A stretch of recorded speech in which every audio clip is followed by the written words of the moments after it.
Assalamualaikum warahmatullahi wabarakatuh. Jumpa lagi bersama saya Fajar Rohman Hariri di channel Dosen Deso.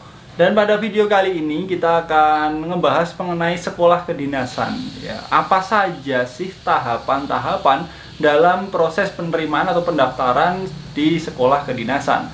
Namun sebelum saya lanjut, buat teman-teman yang belum subscribe, silahkan diklik tombol subscribe-nya dan nyalakan loncengnya.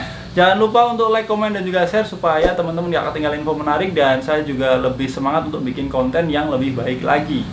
Nah, seperti kita ketahui bahwa penerimaan seleksi atau pendaftaran pendaftaran sekolah kedinasan itu akan dibuka pada tanggal 1 Juni tahun 2020. Nah, seperti kita ketahui bahwa sekolah kedinasan itu kan prospeknya bagus. Lalu biayanya juga ada yang full gratis, ada yang bersubsidi gitu kan. Ya intinya prospeknya sangat-sangat menjanjikan. Jadi proses tahapan seleksinya itu berjenjang dan banyak persyaratan. Apalagi banyak juga pesaingnya.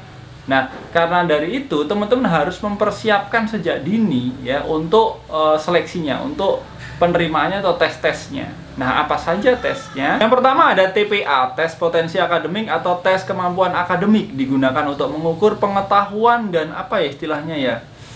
Pengetahuan dan kemampuan di bidang umum dan dan juga di bidang akademis ya. Tesnya ada apa saja? Ada tes bahasa, ada tes numerik, ada logika, ada spasial ini gambar ruang kayak gitu-gitu.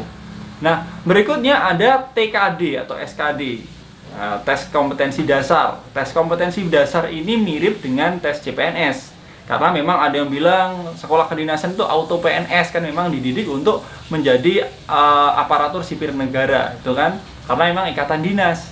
Nah, di tes seleksi dasar, di seleksi kompetensi dasar atau tes kompetensi dasar itu dibagi menjadi 3. Ada TWK, TIU, dan juga TKP. TWK itu digunakan untuk kemampuan atau pengetahuan kita di bidang kebangsaan. Kan TWK tes wawasan kebangsaan. Jadi tentang undang-undang, tentang Pancasila, tentang Bhinneka Tunggal Ika. Nah, teman-teman bisa pelajari tes seleksi CPNS yang sudah jalan di tahun ini. Nah, kemungkinan besar akan sama. Berikutnya ada TIU, ya, tes intelijensia umum. Ini kita tesnya ada verbal, numerik, lalu gambar, gitu-gitu.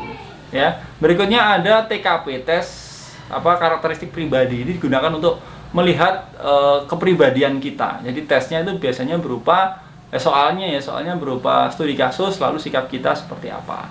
Itu tahapan untuk SKD. Berikutnya ada tes kompetensi bidang. Ini digunakan untuk melihat potensi atau mengukur ya, kemampuan teman-teman di bidang-bidangnya. Ada yang misalkan agama, ada yang pendidikan, ada yang kesehatan, ada yang hukum ya. Bisa disesuaikan dengan nanti masuk di kementerian apa. Tesnya berupa apa aja? Ujian tulis, ada psikotes, wawancara, lalu di beberapa sekolah kedinasan tertentu ada juga tes prakteknya. Lalu ada tes kesehatan. Tes kesehatan ini dilihat untuk ngecek ya kesehatan kita untuk menjalani proses pembelajaran di sekolah kedinasan nanti seperti apa. Apakah ada penyakit-penyakit yang misalkan kronis ya. Itu biasanya harus teman-teman harus jaga kesehatan sampai dari sekarang gitu ya. Nanti tesnya macam-macam, ada tes urin, tensi, ronsen, darah gitu-gitu. Atau kadang-kadang sekolah kedinasannya punya syarat-syarat tertentu gitu ya. Itu juga perlu teman-teman cari dan disiapkan. Tes berikutnya ada di beberapa sekolah kedinasan tertentu yang semi militer, misalkan IPDN, STIN, STSN. Ada tes kesamaptaan, itu untuk melihat kemampuan fisik dari peserta. Ya, biasanya push up, pull up, melompat, dan lain sebagainya gitu.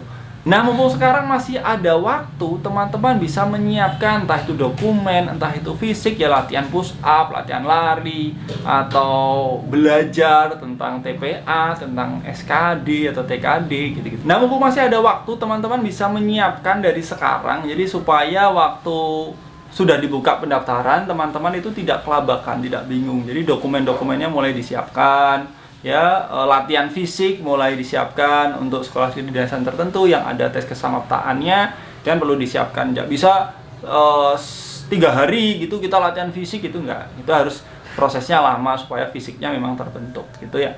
Oke, sekian untuk video kali ini. Nantikan video-video selanjutnya saya akan ngebahas mengenai sekolah-sekolah kedinasan gitu ya. Mungkin kita akan ngebahas soal-soalnya karena memang kan SKD-nya mirip dengan CPNS gitu kan. Nanti saya akan ngebahas itu. Oke, yang belum subscribe sekali lagi silahkan di-subscribe ya. Dan nyalakan loncengnya supaya nggak ketinggalan info menarik. Dan jangan lupa untuk like, komen, dan juga share supaya banyak orang yang mendapatkan manfaat dari video ini. Oke, saya Fajar Rahman Hariri. Wassalamualaikum warahmatullahi wabarakatuh. Bye-bye.